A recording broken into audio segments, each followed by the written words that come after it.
teachings you heard me proclaim in the presence of many witnesses, and entrust them to reliable people who will be able to teach others also.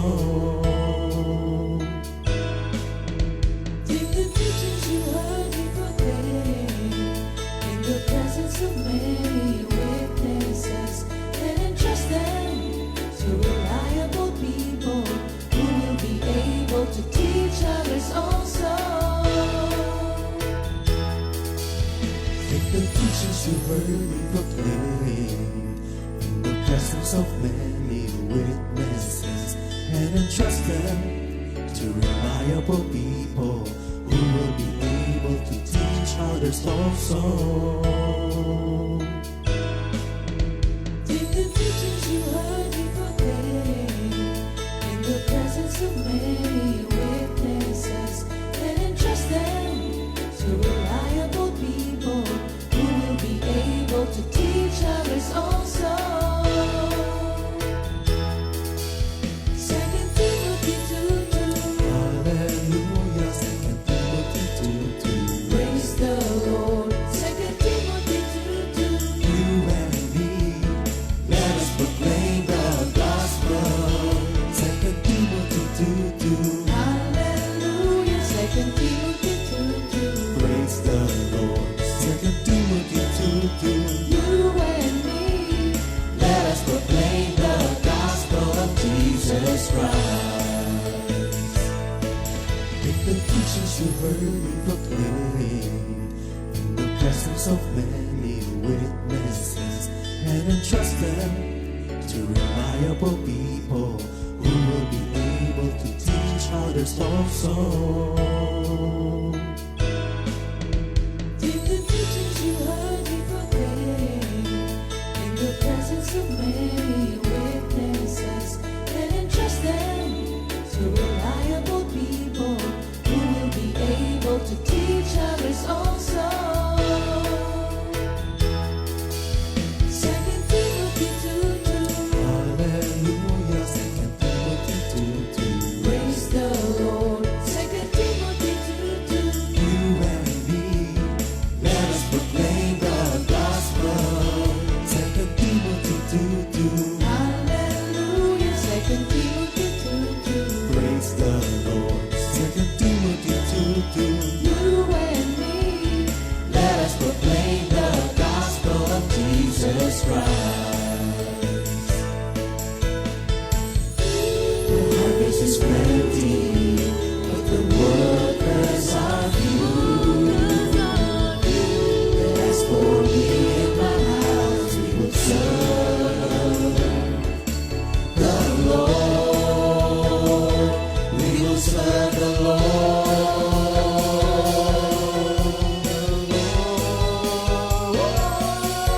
2 Timothy 2:2. Hallelujah. 2 Timothy 2:2.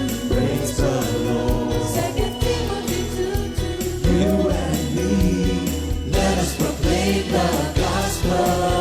2 Timothy 2:2. Hallelujah. 2 Timothy 2:2. Praise the Lord. 2 Timothy 2:2.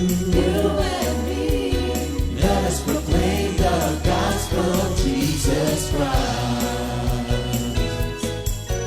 2 Timothy 2:2. Hallelujah. 2 Timothy 2:2. Praise the Lord. 2 Timothy 2:2. You and me, let us proclaim the gospel. 2 Timothy 2:2. Hallelujah. 2 Timothy 2:2. Praise the Lord. 2 Timothy 2:2. You and me, let us proclaim, live up His name, delighting the Lord for His goodness. Let us proclaim, live up His name, delighting the Lord for His goodness. Let us proclaim, live up His name, delighting the Lord for His goodness. And He's God.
Good morning, Jesus! Morning po. Good Ayan, morning. thank you, Lord. Kami po ni Brother Boy ang magkasama sa umagang ito upang ibahagi ang kagandahang loob ng Diyos sa pamamagitan ng kanyang mga salita. Samahan niyo po kami sa umagang ito at sabay-sabay tayong mapagpala ng mensaheng nais ipaabot sa atin ng Panginoon. Pero bago tayo dumako dyan, tawagin muna natin si Minister Boy para sa isang panimulang panalangin. Sige, hingi tayo ng gabay kay Lord sa ating gagawin.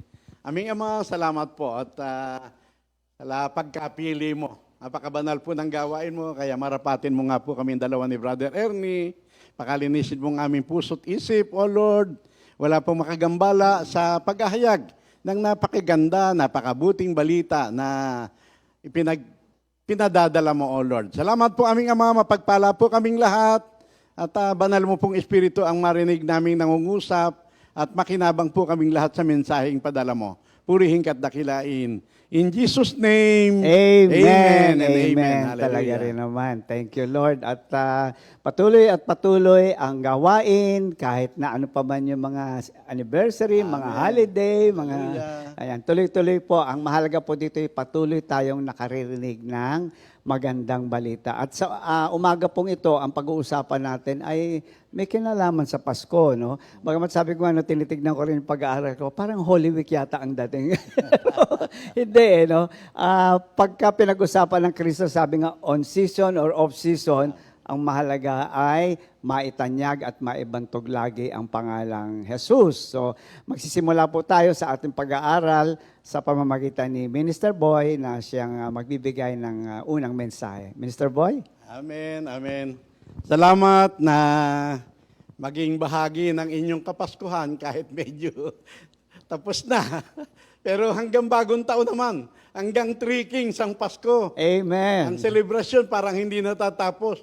Talagang holy days. Amen. Ang mahalaga lang makapag-celebrate tayo ng tama. Yung may, hindi lamang basta masaya, kundi makabuluhan.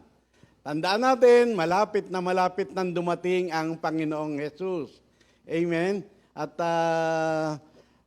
pagka matagal nang nangyari ang unang Pasko, marami ang lulungkot kasi hindi nakapokus sa tama. Marami ang nakapokus pa rin doon sa bilhin.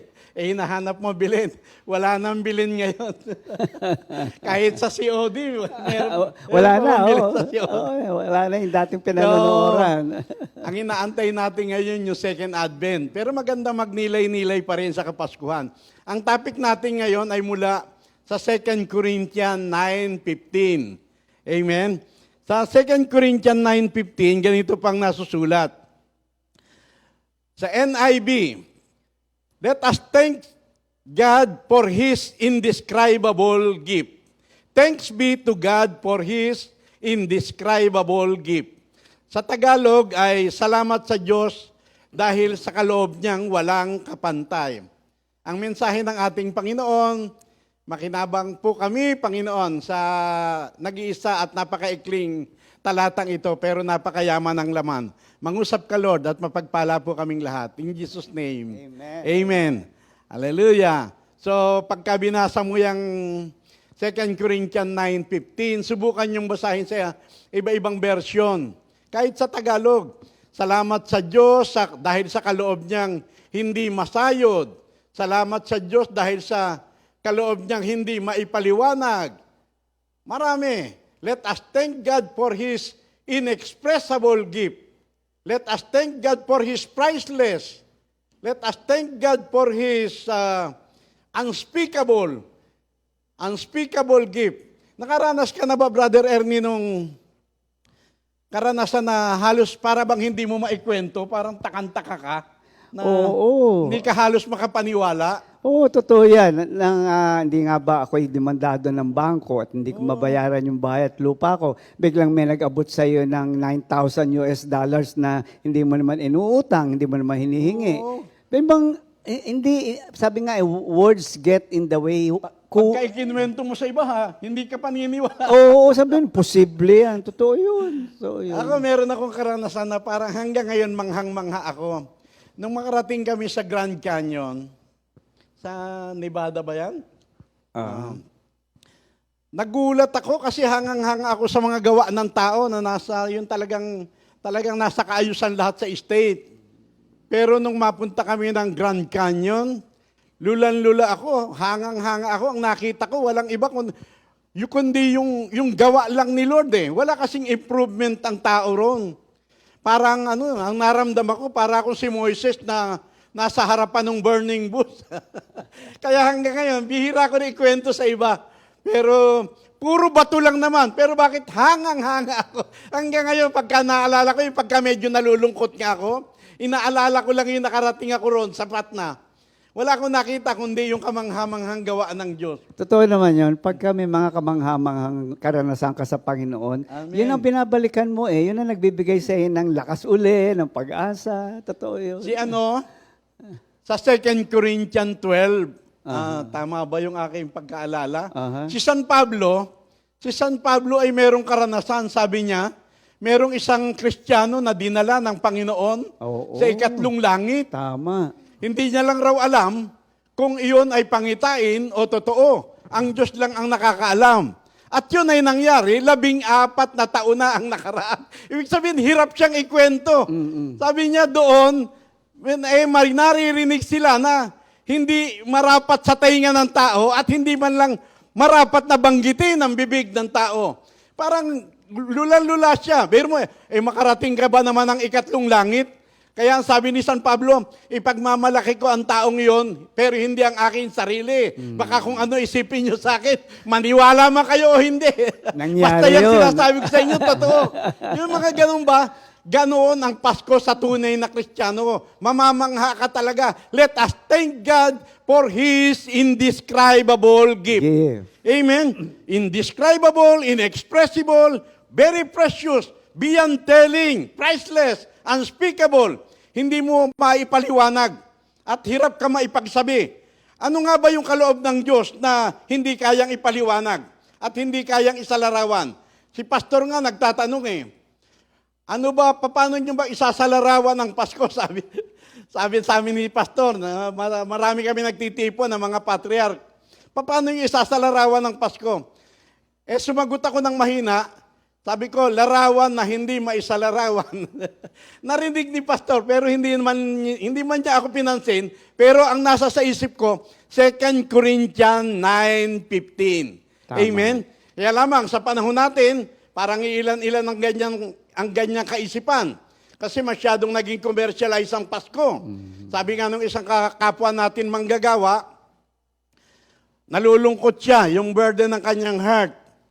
Sabi, bakit daw sa ngayon wala nang mga parol ang mga bahay, ilan-ilan na ang may Christmas tree, bihira na ang may Christmas light, ang Santa Claus daw parang nawawala na.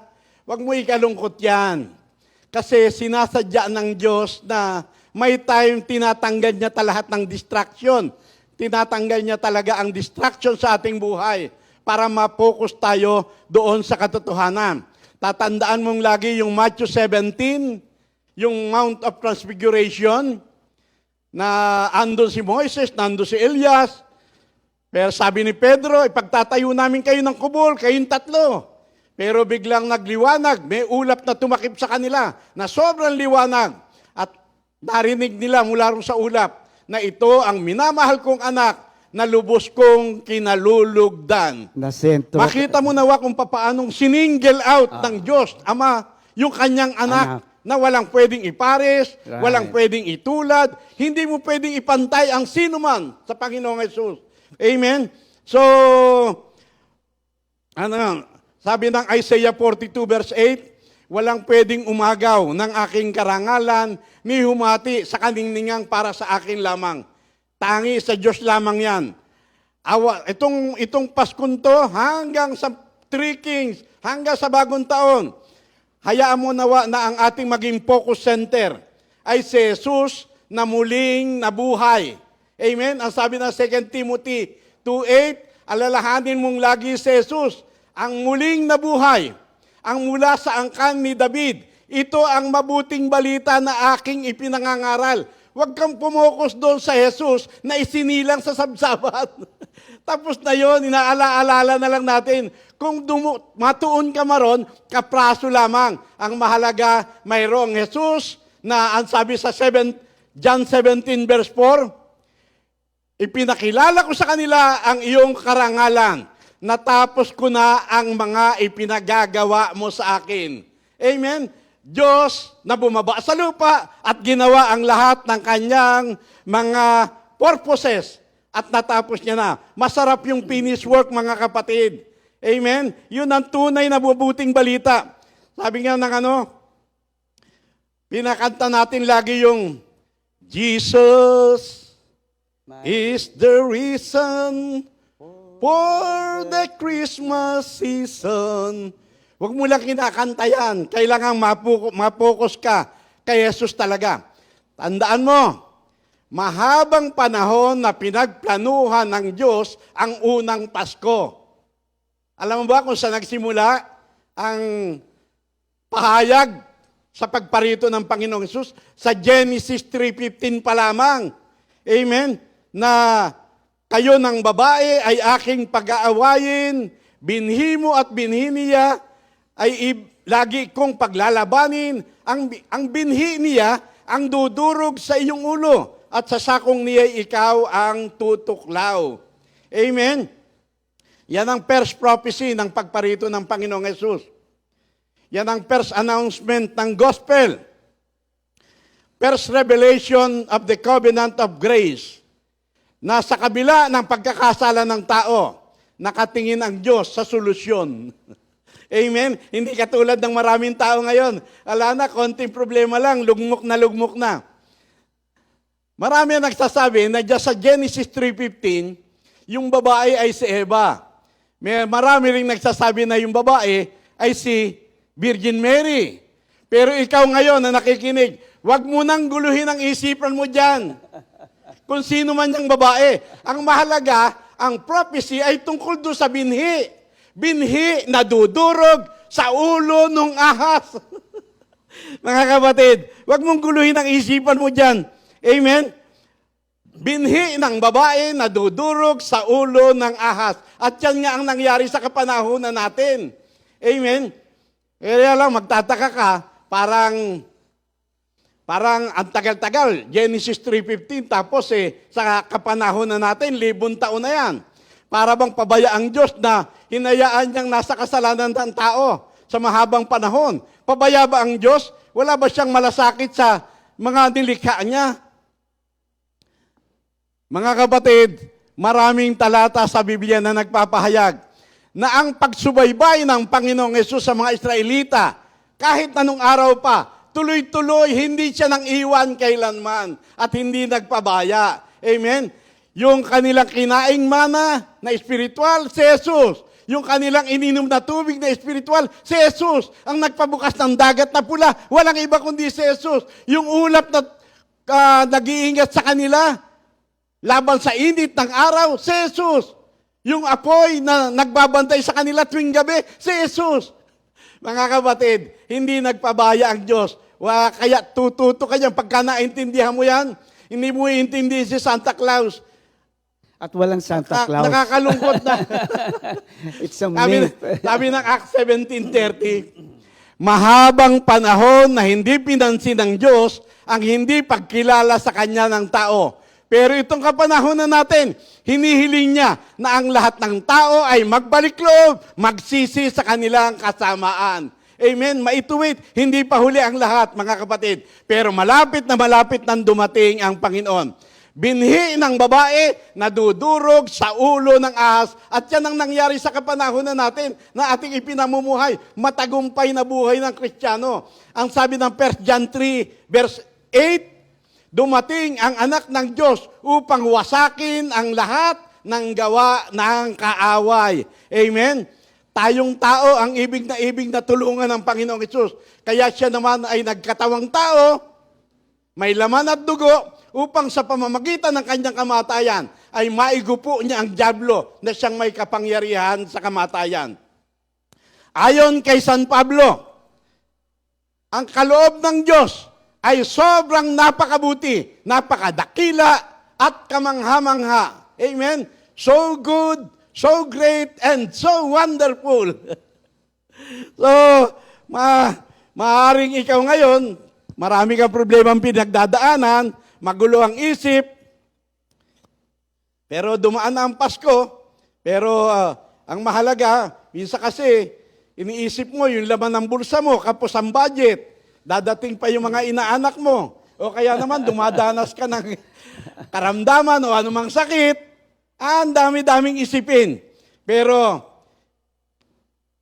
magtataka ka, lahat ng tao sa paligid mo nakangiti, lahat masasaya, nagkukwentuhan, nagbibidahan, pero ikaw malungkot pa rin. Malaking diferensya mo, mga kapatid. Hindi pa na. So, sabi na isang tagapagturo, ang Pasko, Christmas, is a season not just for rejoicing, but of reflection. Mag-isip-isip ka lang. Isip-isip, meditate. Isipin mo kung sino ka at ano ang ginawa sa iyo ni Kristo sa pagdating niya. Amen? At makikita mo, magkakaroon ka ng maraming dahilan para ipagpasalamat sa Diyos ang lahat ng nangyayari sa iyong buhay. Mabuti pa nga ang Amerika, meron tinatawag na Thanksgiving Day, hindi ba? Pero tayo, minsan nakakalimot tayo. At yan ang haing kinalulugdan ng Diyos, ang lagi tayong mapagpasalamat. Amen? There is a time and a season for everything. Nang dumating ang takdang panahon, isinilang ng babae ang isang sanggol at siya ay namuhay ayon sa kasulatan, sa kautusan, upang palayain niya tayo. Kaya hindi na tayo, now therefore no more condemnation to those who are in Christ. Wala na tayo sa ilalim ng batas. Bagkos ang bumubuhay sa atin ngayon ay ang Espiritong nagbibigay ng buhay.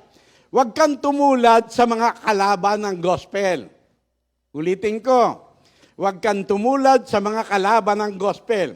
Ang sabi ng Marcos 7 verse 9, sabi ng Panginoong Yesus, kayo huhusay nyo ang gagaling ninyo para pawala ng kabuluhan ng utos ng Diyos. Matupad lamang ninyo ang inyong mga tradisyon. Ala, para sa marami. At salamat, kabilang din kami ron, na puro tradisyon. Pero nawala yung tunay na essence ng Kapaskuhan. Walang iba kundi si Kristo. Kailangan nakapokus tayo sa God of the Christmas. The God of Christmas, walang iba kundi si Jesus. Amen? Hindi tradisyon. Ang sabi na Colossus 2 verse 8, mag-ingat kayo sa mga aral na magdaraya at wala namang kabuluhan. Batay lamang sa mga hula-hula, haka-haka, mga minanang aral at hindi naman nasasalig kay Kristo. Kailangan maingat tayo mga kapatid. Ito na yung panahon. Ito na yung panahon na ibig ni Lord makita yung totoo. Hindi lamang sa kapwa, kundi lalong higit sa sarili mo magikan totoo. Sabi na isang tagapagturo, dumating si Jesus sa lupa, hindi para gawing posible ang John 3:16, but to make God's love visible, para maramdaman mo yung pag-ibig, maranasan mo. Hindi mo lamang makita ang pag-ibig sa maraming tao. Maraming tao nakangiti, pero ang daming dinadaanan yan, mga kapatid. Pero ikaw, ang ibig ni Lord, maranasan mo yung tunay na pag-ibig niya. Amen? Amen? Ang Romans 5:8, lagi nating naririnig yan, na sa panahon na tayo ay malayo sa Diyos, marurumi, mga makasalanan, mga pilosopo, mga mapagmataas, mga baliktad ang isip. Pero doon sa panahong yon, ipinadama ng Diyos ang kanyang pagmamahal sa iyo at sa akin. Hindi bata ang nagpadama sa iyo, mga kapatid, kundi yung malaking Kristo na ginanap yung purpose ng kanyang buhay sa lupa. Iniyalay ang kanyang buhay para tayo ay magkaroon ng buhay sa pamamagitan ng kanyang kamatayan. Isipin mo, kaya let us thank God. Nung ikaw, pagka binasa mo ang Ephesians 2 verse 1 at yung mga sumusunod, makikita mo ron na yung kalagayan natin, sino ba humango sa atin doon? Na tayo'y patay dahil sa mga kasalanan. Babad na babad tayo sa mga makasariling hangarin, kasamaan ng sanlibutan. Wala tayong sinusunod, kundi yung espiritu na mga nagahari sa mga taong suwail. Yan, kaya sa likas nating kalagayan, tayo ay mga kinapopuotan ng Diyos. Pero sino ang gumawa ng paraan? Ang Diyos, kaya let us thank God. Amen? Ang Diyos ang humango sa atin sa ganong kalagayan na walang kapag-asa. Nabubuhay tayong walang Diyos, walang pag-asa. Pero dahil sa kalakihan ng pagmamahal ni Lord, kasaganaan ng kanyang habag, tayo'y muli niyang binuhay kay Kristo. Amen? Kung hindi nag-alay ng buhay si Jesus sa cross, wala tayong kabuhay-buhay, kapahamakan ng tungo nating lahat. Amen? At ang Diyos mismo ang naglapit sa atin sa kanyang anak. Amen? Ang sabi ng Panginoong Jesus, lalapit sa akin ang lahat ng ibinigay sa akin ng Ama. At sino mang lumapit sa akin, wala akong itataboy. Amen? Yun ang napakaganda nun. Alam niyo kung bakit? Tingnan nyo, kayang-kayang gumawa ng Diyos sa buhay ng isang tao. Pagandahin, iangat ang iyong buhay, pinansyal, material, sa lahat ng area. Pero bakit hindi ginagawa ng ating Ama yun? Ibinigay pa tayo kay Jesus. Kasi napakataas ng paggalang ng ating Ama sa pamamarang ibinigay niya sa tao upang ang tao hindi lamang maligtas, kundi mapagpala. Amen? Iisang daan, iisang pamamaraan, iisang dugtungan. Only one mediator, walang iba. Huwag mong dayain ang iyong sarili. Let us thank God. Huwag tayong makinig sa mga aral na magdaraya at wala namang kabuluhan. Ang Diyos ang tanging nagplano ng lahat ng ito. Yes. Amen? Actually, hindi lamang para sa buhay nito ang plano ng Diyos, kundi hanggang sa kabilang buhay. Dadating ang panahon, pag-iisahin niya ang lahat ng nasa langit at nasa lupa kay Kristo. Amen? Kaya ang mga aral, hindi lamang para tayo ay mapasa Panginoong Jesus, kundi si Jesus ay mapasa atin. Yan ay hiwaga na nalihim ng mahabang panahon na ngayon inire-reveal ni Lord sa bawat isa sa atin na si Kristo ay nasa sayo. Jesus in you, Jesus in me, Jesus in Brother Ernie, Jesus in us. Hindi ba let us thank God for His inexpressible gift. Kaya kahit magtatala kami rito, kahit maubusan kami ng boses sa pangangaral, kasi napakaganda para namang sarilinin mo. Labis na napakabuti ng balitang yan. Let us thank God for His indescribable gift. Si Kristo ang dakilang hiwaga ng pananampalataya. Siya'y nahayag ng maging tao, pinatunayan ng banal na Espiritu, nakita ng mga anghel, ipinangaral sa mga hintil na katulad natin, pinaniwalaan ng lahat, at sa langit ay tinanggap. Amen? Si Kristo, sa pamamagitan ni Kristo, naging posible ang lahat ng mabuti at ganap na bagay para sa atin. Sa pamamagitan ni Jesus, every good and perfect gift from above, natatanggap natin lahat yan. Nabubuhay tayo ngayon sa open heaven. Amen? Bukas na langit. Dati, saradong-sarado. Nabubuhay tayong walang grasya, walang awa. Pero ngayon, saganang-sagana sa awa at grasya ni Lord, mga kapatid. Hindi lamang basta tayo naligtas. Ang sabi ng 1 Peter 2:24, sa kanyang kamatayan sa krus, dinala niya ang lahat ng bigat ng ating mga kasalanan upang tuluyan na nating iwan ang kasalanan at makapamuhay tayo ayon sa kalooban ng Diyos. Ang sarap ang kinina, tayo in Jesus Christ. We are saved. Amen? Ligtas na tayo. Kaya lamang na nakalulungkot, bibihira ang umaangkin ng second part. Alam niyo yung second part ng 1 Peter 2:24? Sa pamamagitan ng kanyang mga sugat at latay, tayo ay nagsigaling. Hindi mo pwedeng aangkinin yung first part, tapos kakaligtaan mo dahil hindi mo halos ganong mapaniwalaan yung second part.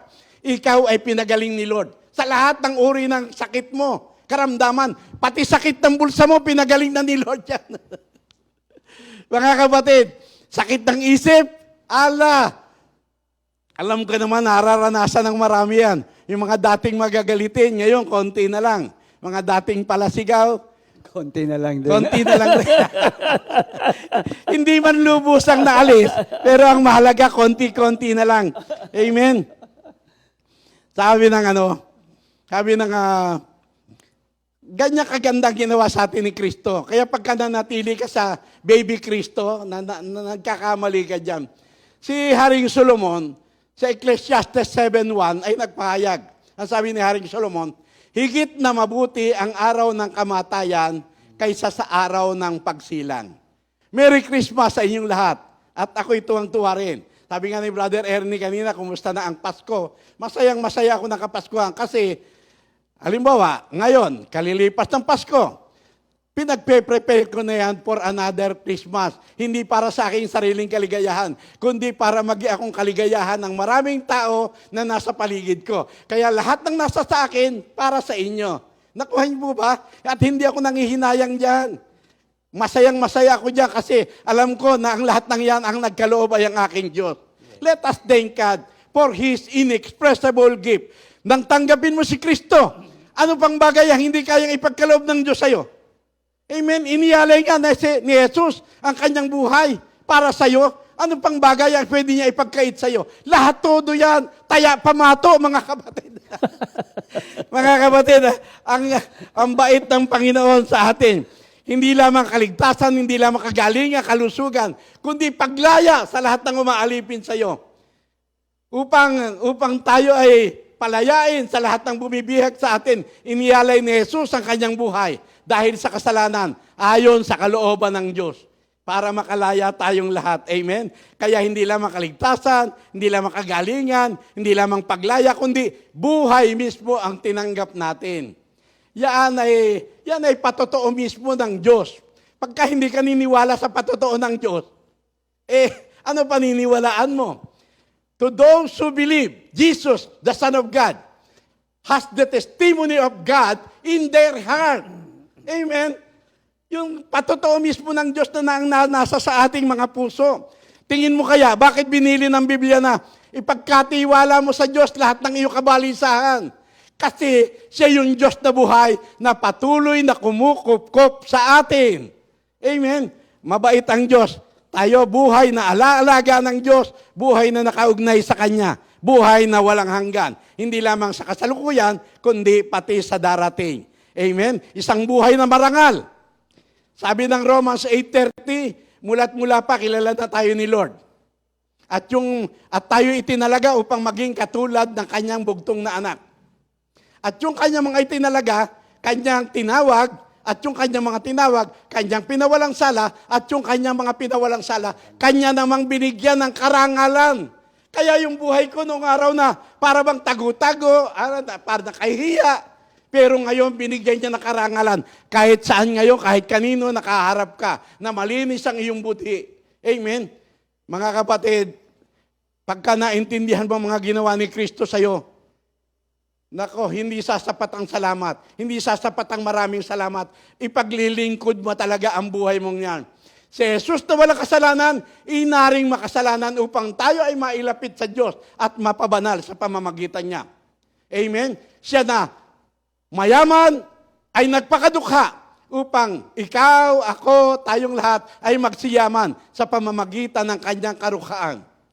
Kung hindi bumaba si Kristo mula sa langit, wala tayong pag-asang makaakyat ng langit, mga kapatid. Kaya thank you, Lord. Ibigay na po natin kay Brother Ernie.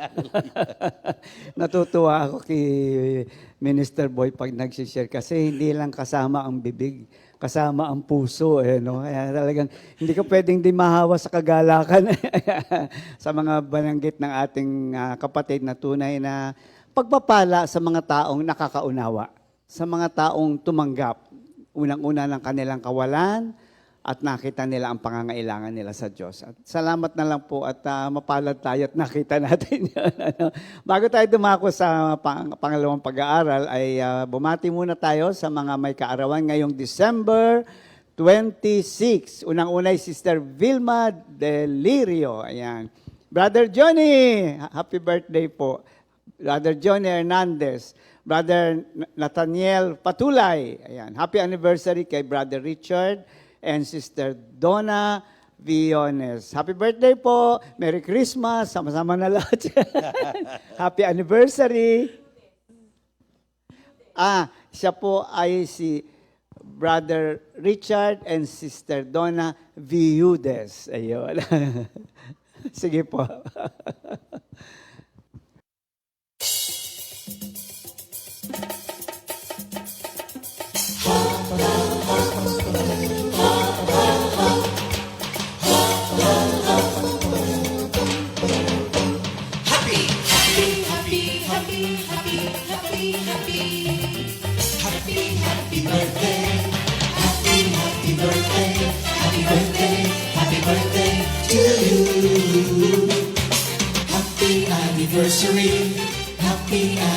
anniversary. Happy, happy, happy anniversary. Happy anniversary. May the good Lord bless you. May the Lord's light shine upon you. Happy anniversary to you. Happy, happy birthday to you.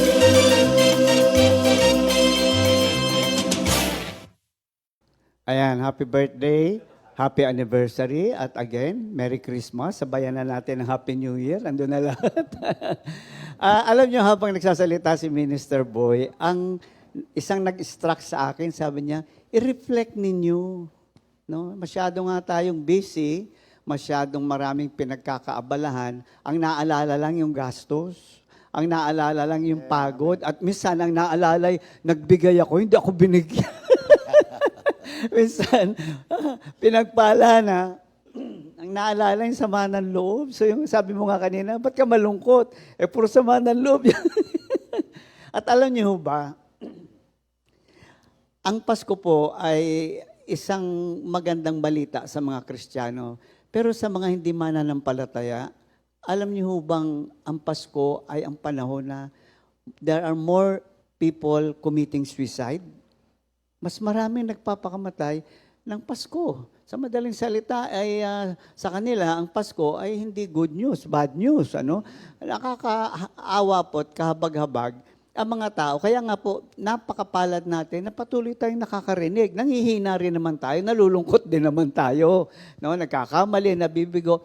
Pero ang isang bagay sa atin ay yung buhay na pag-asa.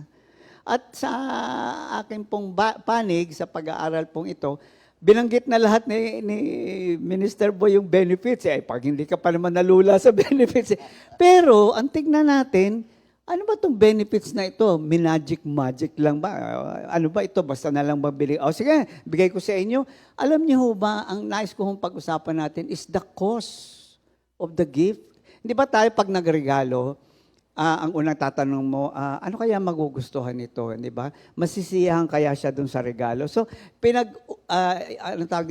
pinag-iisipan, binibigyan ng panahon, ginagastusan. So, yung ating pinag-aaralan na indescribable gift, alam niyo ba yung regalo na nang matanggap mo, wala kang masabi at kulang na lang, himatayin ka na, akin pa talaga to? Kung nakikinig kayo kanina, tutubuan, Brother Boy, para bang hindi kasi kapanipaniwala, sobrang blessing yung mga ipinagkaloob sa atin. Ano? So, alam po natin na ang Kristo ang indescribable gift. Of course, kasama dito yung kaligtasan na ipinagkaloob sa bawat mananampalataya. Pero yun yung kanyang pagiging Diyos, yung kanyang katauhan. Alam mo yung salitang, hindi mo mahagap, hindi mo mabigyan na ito lang yun, ito lang yun. Kung hindi, overwhelmed ka nga na hindi mo matukoy ang isang bagay lamang, kundi it's a myriad of so many blessings. No? At sa atin, sabi ko nga dito, what He did for us is beyond reason. Talaga, makasalanan na ako. Pero nung ako'y makasalanan, iniligtas na ako. Namatay siya para sa akin. Beyond our expectation. Yung sinasabi ni Brother Boy na may magsasabi, hindi totoo yan. Ay, sobra-sobra namang pagpapalaya na alam naman natin hindi tayo karapat-dapat. Ano? At beyond generosity. Alam niyo, may mga generous. Pero ang pinaka-generous natin, masasabi, ay ang Panginoong Jesus. Yung sinasabi ni Brother Boy kanina, hindi pa rin tumitigil. Hanggang ngayon, tuloy-tuloy pa rin yung... Pag sinabing beyond generous, hindi nagka-calculator, hindi nagsasabing tama na, hanggang dyan na lang, okay na yan. Siya hindi ho eh. Alam nyo nga, itong binanggit na nga ni Brother Romans 5:8, God proves His own love for us in that while we were sinners, Christ died for us. So tingnan po natin ang cost ng gift. Gaano ba, sa makataong salita para lang magkaintindihan, gaano ba kalaki ginastos talaga? Ano ba in effort? Kasi pag nakita mo na, ay, totoo nga yung benefits. Kasi matindi pala yung preparation. Yung nga, sabi nga, ang unang Pasko, Genesis pa lang. May Pasko na. In fact, in the mind of Christ, all of this is finished. In the mind of God, all of this is finished, no? Lahat ng ito ay naganap na sa kaisipan ng Diyos. No? Ang nakakatuwa nga dyan, nung magkasala si Adan at si Eva, hindi nagulat ang Diyos na, ba't nagkasala? Alam niyo bang bago pa nangyari yan, alam ng Diyos at noong pa man may provision na ang Diyos para sa atin. Even before the foundation of the world. Tandaan natin, even before the foundation of the world, pinili na ikaw at ako. And even before the foundation of the world, inassign na niya at sinabi na niya sa anak niya, anak, isang araw bababa ka. Dahil mangyayari ang mga bagay na ang mga ito, kung saan bago pa mangyari, yun ang kagandahan ng Romans 5:8 bago pa mangyari yan, bago pa nagkasala si Adan at si Eva, may provision na ako. Imagine, yung bang malayo pa Pasko, January, nakabili ka na ng regalo. Abay, ayan sinasabi ni Brother Boy, bago pa magpasko na susunod, abay, naghahanda na. Ay, ganun ang ginawa ni Lord. Bago pa dumating yung panahon na mga ngailangan tayo, bago pa yun, inihanda na niya. Tandaan natin, ang Diyos di nagugulat, ay, ba't nagkasala si Adan at si... Walang ganun, no? So, mahalaga pong maintindihan natin. Alam niyo, ang isang naririnig ko minsan sa tao, huwag mo kasing ibigay lahat, magtira ka naman sa sarili mo. Di ba? Kasi, ayan, nasaktan ka tuloy. Binigay mo lahat. O, ano ka ngayon? Pero ang Diyos, yun ang cause of the gift Walang itinira sa sarili. Inubos ang sarili sa paghahayag ng kagandahang loob at pag-ibig niya sa mga taong hindi karapat-dapat tumanggap nito. At yun po ang kagimbal-gimbal. Hindi ho ito si Pastor JB. Ito ang kagimbal-gimbal na para bang, walang itinira. Tayo sabihin natin, magtira ka na. Kaya pamato, no? Ayun, sinasabi niya kanina, kaya natawa ko, taya pamato yung mga bata nung araw. Pati yung pamato, binigay na. Ayun yun, hindi ba? So, walang itinira sa kanyang sarili. The cause of our salvation was covered by Christ. Yun nga sinasabi ng Minister Boy kanina, sinimulan ng Diyos, ginawa ng Diyos, tinapos ng Diyos, at patuloy pa rin ibinubuhos ng Diyos sa lahat ng nangangailangan nito. At sino ba nangangailangan nito, kapatid? Kapatid, ikaw, maaaring nakikinig ka ngayon at nanonood, baka isa ka sa nangangailangan nito. Kahit pakinggan mo itong mensahe natin sa umagang ito. Our salvation has been made available by the complete work of Christ applied to our life. Imagine mo siya ang gumawa, pero ang credit sa atin. Di ba? Naalala ko nung araw na may mga estudyante, hindi kaya yung gawin yung report. Ipagagawa ngayon, bayaran. Di ba? Bayaran kita, ikaw gumawa ng report. Tapos ako magsasabit, kanina napunta yung grade, wala naman akong ginawa. Tayo Wala tayong ginawa. Diyos lahat.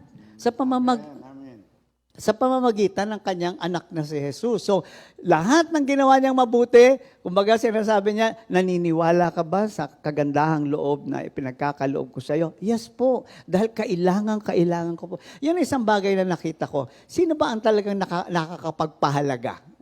Mahalaga po ito kasi minsan, tinanggap ko na si Lord bilang Panginoon. Hindi yun Kaya hindi ako mahilig magpa-prayer of acceptance. Kasi minsan, kahit hindi lang ako nag-comment nito, maraming pastor na nagsabi, merong mag-iingat tayo. Kasi ang nangyayari, tinanggap, so akala niya, ligtas na ako kasi tinanggap ko si Kristo.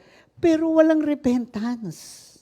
Ano ba ibig sabihin ng repentance? Dumating ka sa punto ng buhay mo na nakita mo ang iyong pangangailangan sapagkat hindi mo kayang mabuhay sa sarili mo lamang. Hindi mo kayang baguhin, hindi mo kayang pabanalin ang sarili mo. Bulok ang pagkatao mo. Wala kang huhugutin dyan na magbibigay ng kasiyahan sa Diyos para iligtas ka. Kailangan na dumating tayo doon sa repentance. So, ang repentance po, hindi lamang yan na, ako humihingi ng... Hindi po, nakita mo at nasumpungan mo sino ang Diyos at sino ka. Yun po ang masasabi nating tumanggap. Bakit? Nangailangan Di ba? Hindi ka matatanggap kung hindi mo kailangan. Nangailangan ka at nakita mo ang iyong pangangailangan. So all of Him, for all of us, yung sinasabi natin kaninang walang itinira sa sarili. Our salvation is made by God's sacrificial offering. Alam nyo, ang pinakamahirap na regalo, may kasamang sakripisyo. Di ba? Yung bang kulang ka, halimbawa, wala kang kakayanan, pero ibinigay mo pa rin lahat. Ito po, yung kanyang kapangyarihan, yung kanyang kabanalan, yung kanyang pagka-Diyos, ibinigay niya lahat. Wala siyang itinira.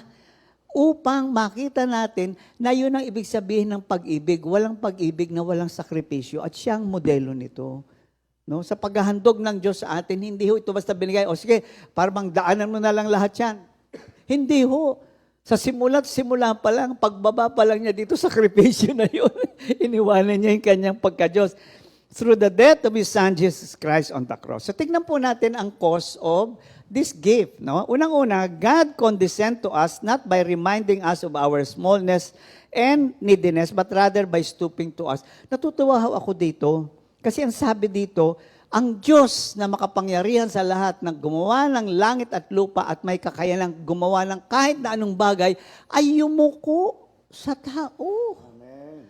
Para bang, kung sa tao pa sa tao, di ba sa tao, na meron nga ako narinig na, ay naku, hindi ako yuyuko sa level niya. Akala natin, humility yung kayabangan ho yun. Kayabangan ho yun. Pero ang Diyos, sa kanyang kataasan, sa kanyang pagiging Diyos, anong ginawa niya? Yumuko siya sa atin. Sino tayo? Mga makasalanan upang abutin ang ating pangangailangan. Mahirap ho yun. Huwag ka nang pumunta sa Diyos, tayo na lang. Ang hirap yumuko sa mga taong nakasakit sa'yo, pinahiya ka, wala ka namang pakinabang, hindi ka namang tinulungan, and yet narito na tutulong. Ay nga ho, Espiritu ng yun ang Espiritu ng Pasko pinag-uusapan natin, na yung regalo ng Kristo ay maging regalo in the spirit of the sacrificial death of Christ. Ganon din ang regalong gagawin natin. It must involve some sacrifices. At hindi ko kailangan financial ito. Ayun na lang nga, sabi ko nga, yung bang batiin mo yung... Ang mami, naalala ko, sabi ng mami doon sa gumawa ng hindi maganda sa kanya, hindi ba kinuha lahat yung ilang pintuan ng apartment. Tapos ng Pasko, nakita niya sa atin. Anong sabi niya doon sa kumuha ng kanilang apartment? Merry Christmas! Yung po ang espiritu ng pinag-uusapan nating handog. Okay, sabi nga, mahirap pa yata yung Brother Dead. Hindi, yung sinasabi ni Brother Boy, kapag ang espiritu ng kagalakan ng Pasko lang sa'yo, ba't ka nagagawa, bunga ng, yung bountiful graciousness of God na una nating tinanggap, Sa madaling salita, kung hindi naman natin tinanggap, hindi naman natin maibibigay, Ang tinignan ko ibig sabihin sa Hebrew, to stoop means to bend or stoop in kindness. Hindi, kasi ang pag sinabi mong condescend, parang condescending na, sino ka? Ayan yung condescending. Pero ito, ibang uri ng condescending, kundi siya yumuko upang ipaabot ang kagandahang loob sa mga taong nakasakit sa kanya. Mga nagrebelde sa kanya, sa mga taong gumawa ng hindi tumanggap sa kanya. Yan ang mga taong hinahanap niya. Kaya kung ikaw yung kapatid, ay naku, welcome na welcome ka sa langit. Yung sinasabi ni Brother Boy kanina, If God had not stooped down, He would have instead turned His back on us. Alam niyo, ang kapalit kung hindi siya yumuko, tatalikuran na niya tayo. Imagine niyo yung sinasabi ni Brother Boy, kung tinalikuran tayo ng Diyos. Wala. Lahat ng buhay natin ngayon, walang kasaysayan. At dahil tayo may tendency mag-self-destruct, ay talagang sisirain natin ang sarili natin. Sisirain din natin ang buhay ng ako lang miserable, gagawin din kitang miserable. Ayan. So sa Psalm 18:35, sabi dito, you, ang Diyos ito, you stoop down to make me great. Wow! Sa lumang tipan pa lang, di ba? Sa awit pa lang, sabi niya, ikaw ay yumukod sa akin upang bigyan ako ng dakilang buhay. Sino ka? Sino ako para yumuko ang Diyos para sa ating lahat? Sa atin na lang, mahirap na. Pero sa kagandahang loob ng Diyos, sa kadakilaan ng kanyang pag-ibig sa atin, hahanga ka talaga sa Diyos. It was His pleasure. It was His pleasure to stoop down to us. Sa atin, never pleasurable yun. Doon mo makikita kung anong pag-ibig meron ka ngayong kapatid. Kaya paulit-ulit na ako nakikinig kayo, ako nakikinig kay brother, paulit-ulit na sinasabi, si Kristo nasa iyo, si Kristo nasa iyo, si Kristo nasa iyo. Ano ibig sabihin nun? Yung kagandahang loob ng Diyos nasa sayo na. Wala ka nang hahanapin pa. Bakit? Dahil nga dito sa binayad. Okay. Sa John 18:36, ito maliwanag. Jesus answered, my kingdom Ito pa pala muna, sandali. I'm ahead of myself. So sunod pa. So, yumukod siya sa atin. Pangalawa, Jesus emptied himself. Ito yung sinasabi ko kanina, walang itinira sa sarili.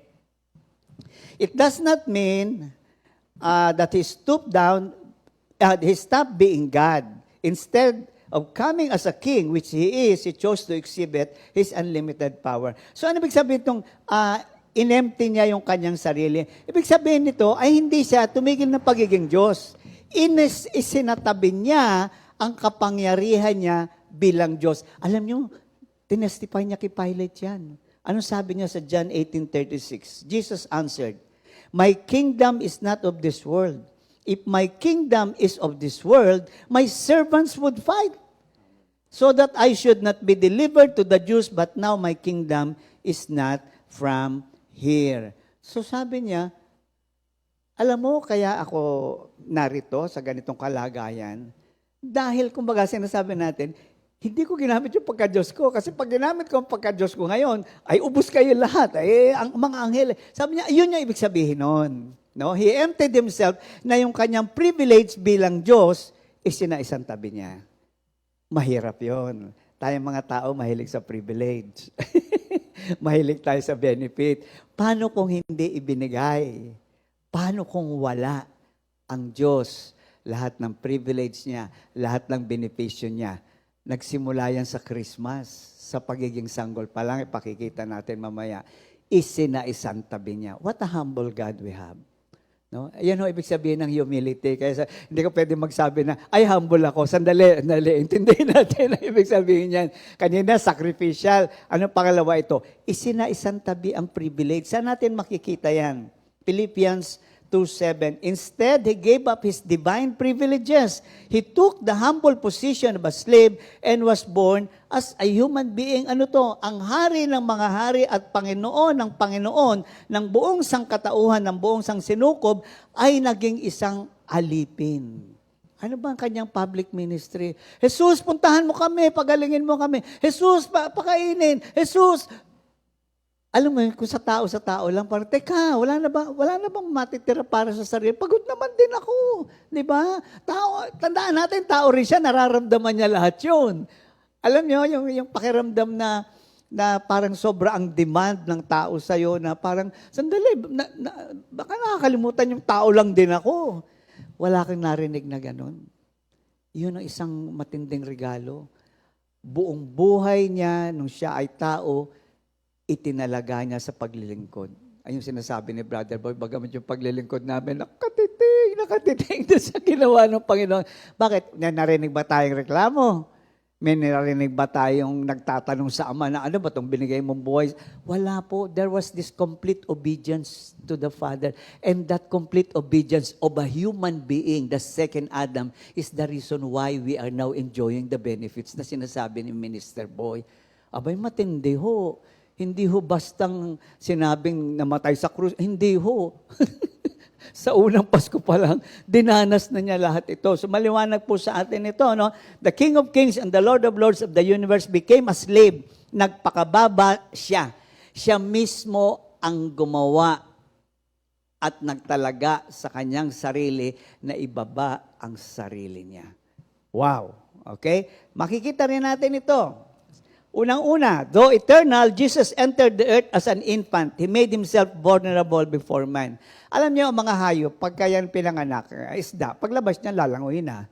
Yung mga hayop na yan, giraffe, o paglabas sa nanay niya, lalakad na yan. Pero ang sanggol, pag yan walang nag-alaga, patayan. Ganon din, sa kanyang pagkaaba, kanino siya umasa? Sa kanyang mga nilikha. Kay Maria at kay Jose. Kung hindi siya inalagaan ni Maria at Jose, patay ang sanggol. Nakita nyo, yung bang all of a sudden, wala kang magawa. Ang gagawin mo lang ay umiyak at magmakaawa. Alam mo, minsan kailangan natin yan sa repentance. Like Jesus Christ, we need to be vulnerable before God na ang hihingin mo na lang awa. Kasi wala ka namang pwedeng ipagmalaki na, tulungan mo ako kasi ako ganito. Wala eh. Awa lang talaga eh. Habag lang. At kapag ganyan po ang ating panalangin, ay, saludo po ako sa inyo. Ibig sabihin niya, naintindihan mo yung pinag-uusapan natin dito. Kasi minsan, Lord, mabait naman ako. Lord, ako na may... Wala akong ganun. Tingnan niyo siya. Diyos siya. Pero dumating siya dito bilang isang sanggol na kung hindi kikilos ang mga taong kanyang nilikha sa kanyang buhay, mawawalang saysay ang kanyang pagdating. So, nakita niyo yung plano ng Diyos. Napakaganda. Pangalawa, He was born in a humble condition, being among the animals in a stall and sleeping in a feed straw. Ano ibig sabihin nito? Nakikita natin nga sa Belen, di ba? Pwede naman siyang, actually, tignan nyo ang Lord, yung kanyang sovereignty of God. Hindi na wala silang pera. Minsan nakala, ay, mahirap lang sila. Hindi, may pera yan. You know, yun na nga, gusto ipakita sa inyo, may pera. May pera. Pero inalaw ng Lord, nag-orchestrate ang Ama na kahit may pera ka, hindi mo magagamit yung pera mong yan kasi isasara ko lahat ang hotel para doon ka matulog sa sabsaban. Yun ang masakit. May pera ka di ba? Pero hindi mo magawa kasi no choice Nakita niyo yung kababaang loob ng ating Panginoon na ginampanan din ng Ama sa pamamagitan ng sitwasyon na kahit anong merong ka, pati ang pagka-Diyos mo, hindi lang, pati pagkatao mo. Doon pa lang dinudurog na ng Diyos ang pagkatao ni Kristo. Bakit? Hindi ka matitira sa hotel. Yes, may pera ka, pero hindi. Dito ka. Gaano kadali yun? The first people who visited Him was not kings, but shepherd. Luke 2:8-20. Ano ba to? Hari ako ng mga hari, Panginoon ng Panginoon. Tapos darating sa akin dito yung mga walang pinag-aralan. Mahirap pa sa pinakamahirap.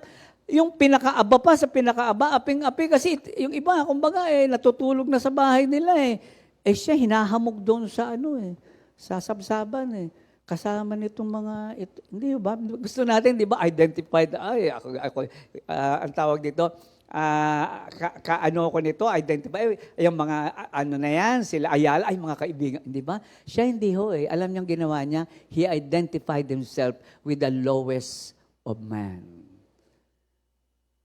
Sige po, madali ba yung regalong yun? Alam niya yon bago siya bumaba dito, alam niya yon. Pero buong puso niyang inihahandog. Alam niyo kung bakit? Naalala ka, kapatid. Naalala ka. Dadaanan ko to para sa Kanya. Magpapakaaba ako para sa iyo, anak. Di ba mga magulang, hoy, kundi dahil sa akin, walang sumbat may sinabi ka kanina, ikaw ba bumanggit nun? It was a quiet message. Walang salita. The whole Christmas is a quiet message. It's a child on a crib among animals. It was a very quiet night. Except for those angels na ang nakakita lang naman ay mga pastol. It was a quiet message of love, of a gift that quietly came to this world. Tahimik, walang taon, walang ganoon. Hindi sinabi sa buong mundo, ito lang yung wala. Alam mo yung feeling mo na wala mo lang nakaalala ng birthday mo. Yung sinasabi mo kanina, di ba? Sunod, his birth was common, but his life was anything but common. He lived a very common life. Sabi nga, hindi ba anak ni Maria at ni Jose, ba't ganyan magsalita? Saan magaling yung taong yan? No? Look, his life was common. He was born common, but his life was never common. Alam niyo, magandang mensahe sa atin yan. You may consider yourself as common, ordinary. But when you are in Christ, your life will be uncommon. Doon mo makikita ang buhay na ganap at kasiyasiya na bakit hindi naman ako yumaman? Bakit naman hindi? Bakit ang saya-saya ko? Bakit sa gitna ng mga problema, magaang pa rin ang buhay? We can identify with Christ as far as that is concerned. You may be common, but your life will never be uncommon if you are in Christ. Sa Titus 2:11, binanggit na ni Brother Boy ito, for the grace of God that brings salvation has appeared to all men. Ang habag, ang kagandahang loob ng Diyos, ang kapangyarihan ng Diyos ay nahayag sa pamamagitan ni Kristo Jesus. At ang panghuli, Philippians 2:8, He humbled Himself in obedience and died a criminal death on a cross. Ito matindi. Nagpakatao ka na. Pagkatapos nga, yung kanyang senaryo ng kanyang pagkasilang ay talagang pinakababa sa pagkababa-baba. Ano pa ho nangyari dito? Ang buhay niya ay ordinaryo. Nang mamatay, hindi siya hero. Kriminal. Kriminal. Jesus was born and died in humility. Sa simula ng kanyang pagkasilang hanggang sa kanyang kamatayan, wala kang makikita kundi ang kababaang loob ng Diyos na nagkatawang tao. Paano kang hindi maniniwala sa magandang balita? Paano mo hindi paniniwalaan na ang isang Diyos na nagkatawang tao ay buong kapakumbabaan niyang ginawa ang lahat upang maranasan mo lang ang buhay na dinadanas mo ngayon bilang isang Kristiyano? Napakalaki po ng ibinayad ng Diyos. Napakalaki po. The cross was more than just a painful death. It was also degrading. May nabasa po ako, posible pag ikaw ay pinako sa krus, hindi ka lang papatayin. Hindi ka lang hihiyain. Pati ang dignidad mo kukunin. Kaya tignan nyo, halos yung nasa bahagi ng masyalang bahagi ng lalaki ay kakapraso. May mga nagsasabing scholar na posible na may mga ipinako sa krus, hindi ko sinasabing ang Panginoon ay kasama doon, pero posible para tanggalan ka ng dignidad, nang ikaw ay pako sa krus, pati sa pulot mo tinanggal. Pati ang kanyang dignidad bilang tao, winasak. Inalimura. Ganap ang kahihiyan. Alam niyo kung bakit?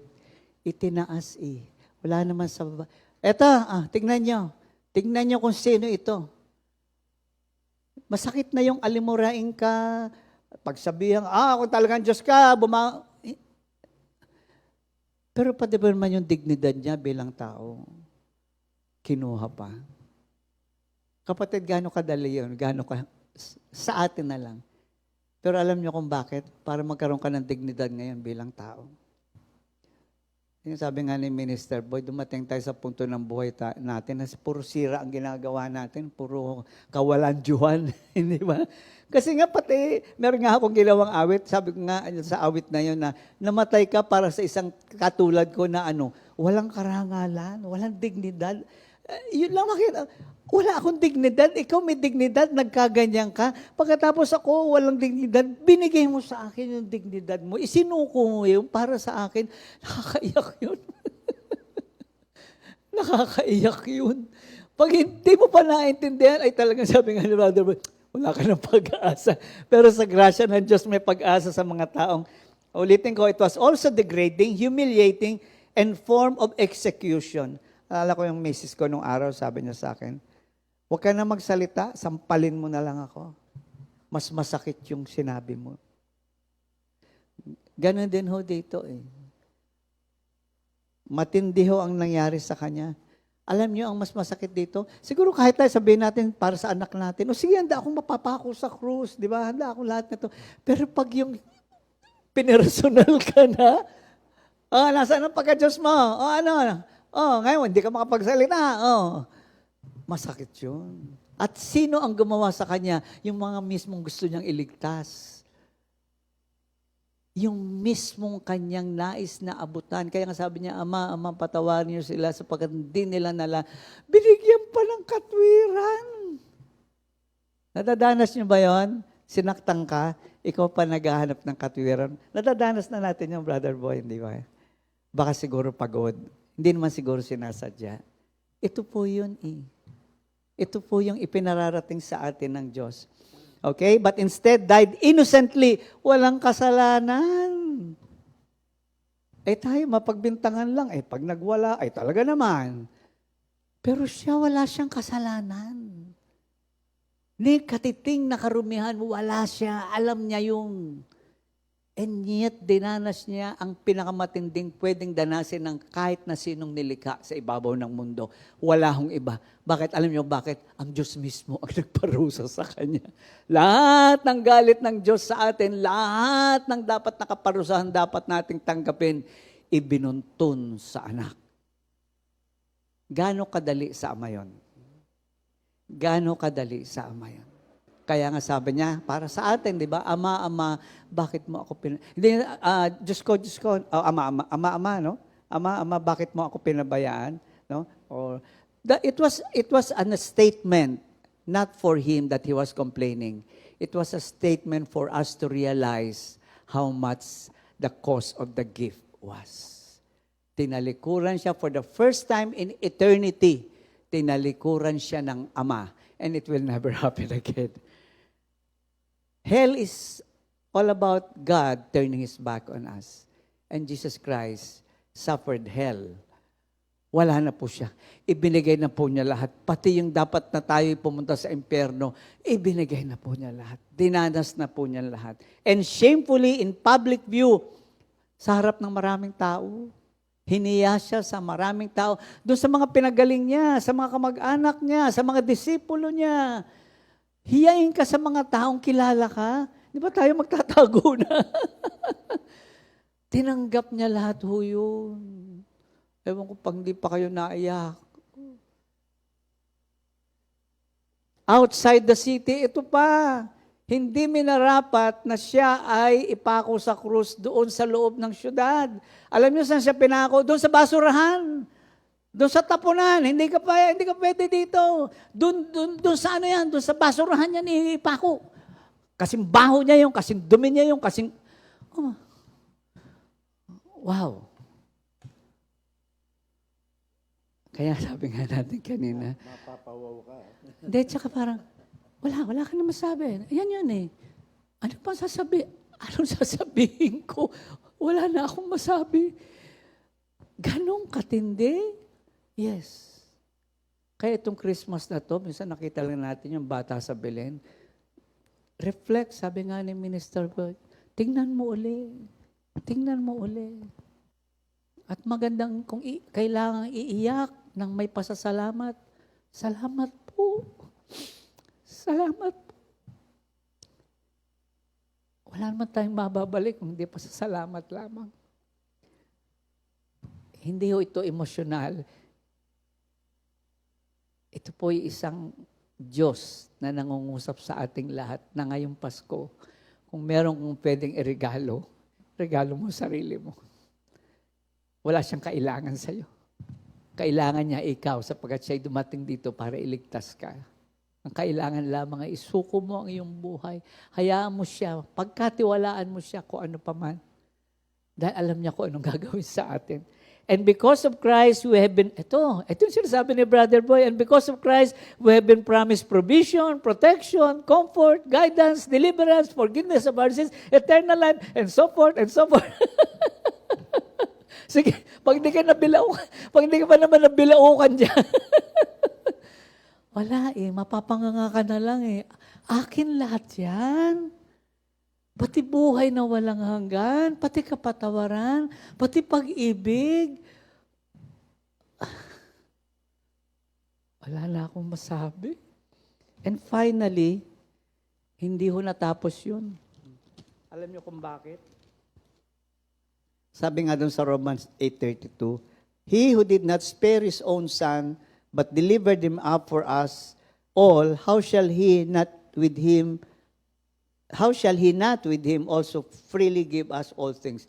May guarantee po. Tayong mga tao gusto natin ng warranty. Anong warranty?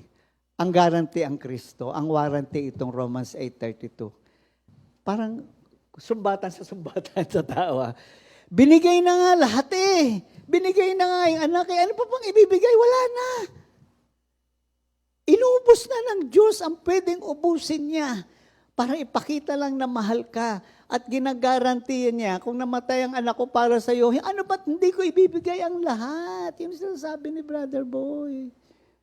At hindi ho natatapos yun. Patuloy ito sa 1 Corinthians 2:9. But as it is written, eye has not seen, no ear has heard, nor have entered into the heart of man the things which God has prepared for those who love Him. Ito pa. Ano sinasabi ni Lord? Anak, di pa ako tapos. Marami pang mangyayaring maganda sa buhay mo. At sa mga taong hindi pa naniniwala sa aking mga anak, bukas pa ang pintuan ng langit. Bukas pa ang pintuan ng langit. Huwag niyong hintayin ang pagbabalik ng aking anak sapagkat sa pagbabalik ng aking anak, siya isa ng hukom. Kaya nga po ganito, sabi nga ni Brother Boy, kahit mapaos kami, kahit maubusan kami ng boses, bakit po? Kasi ayoko mas gabihin sayang. Pero hindi ba pag nakita mong may ginawang ganito, sayang naman. Di ba? Sayang naman na gano'n na lang. O, in a sense, sinasabi namin, sayang. Sayang hindi ka naligtas. Sayang hindi ka nakinig. Sayang hindi mo nadanas ang mga pagpapala ng Diyos na handang ibigay niya now na. So mga kapatid, nawa yung aming maikling panahon na nagkasama-sama tayo nila Minister Boy ay naging pagpapala sa ating lahat. Wala na po kami pwedeng ibigay. Diyos po ang nangusap sa aming dalawa. Hindi po namin kaya ito sa ganang amin. At ang kapangyarihan ng Diyos ang kikilos sa buhay mo kapatid upang pasalamatan mo siya na higit sa kaya mo pa. Hindi ko alam kung ano yun, pero pwede ka pang magpasalamat ng higit sa kaya mo pa. At sa umagang ito ay tayo magkakaroon ng closing prayer. Pastor Minister Boy, can you close us in prayer? Lord, sa isang maunlad at malusog na buhay Kristiyano, hindi na mahalaga ang mga panlabas na anyo ng kabanalan. Ang mahalaga ay ang pagiging bagong nilalang kay Kristo. Thank you po, Lord. Salamat po at ginamit mo po kami sa umagang ito. Nawa po, Lord, hindi lamang po yung mga tagapakinig ang nakinabang, kami man po ay natuto. Sa patnubay ng iyong banal na Espiritu, lagi umunlad po kaming tuloy-tuloy sa aming ugnayan sa iyo. Purihin ka't dakilain. In Jesus' name. Amen. Amen. Patuloy ang Merry Christmas and Happy New Year. At Happy New Year po. At bago po tayo magwakas, repeat new song of the week, Born is the King, composed by Brother Darwin Datu. Amen. Thank God you, bless Lord. po. Thank you, Lord.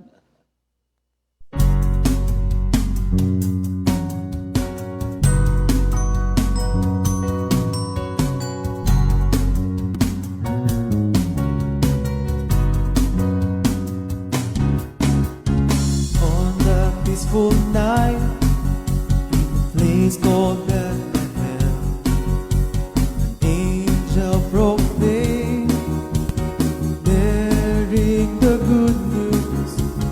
For unto this day, a child is born to us. He is Messiah, the Son of God. On that glorious night, in the town of David, baby wrapped in clothes, lying in a manger, an army of angels singing, glory to God in the highest, and peace on earth to those whom He pleased.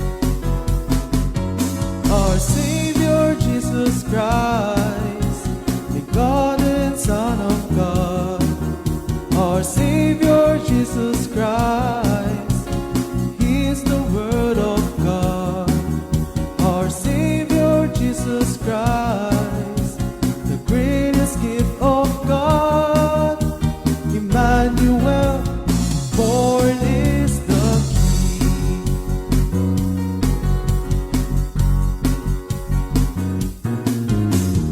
On that peaceful night, in the place called Bethlehem, an angel proclaimed, bearing the good news. For unto this day, a child is born to us. He is Messiah, the Son of God. On that glorious night, in the town of David,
Happy to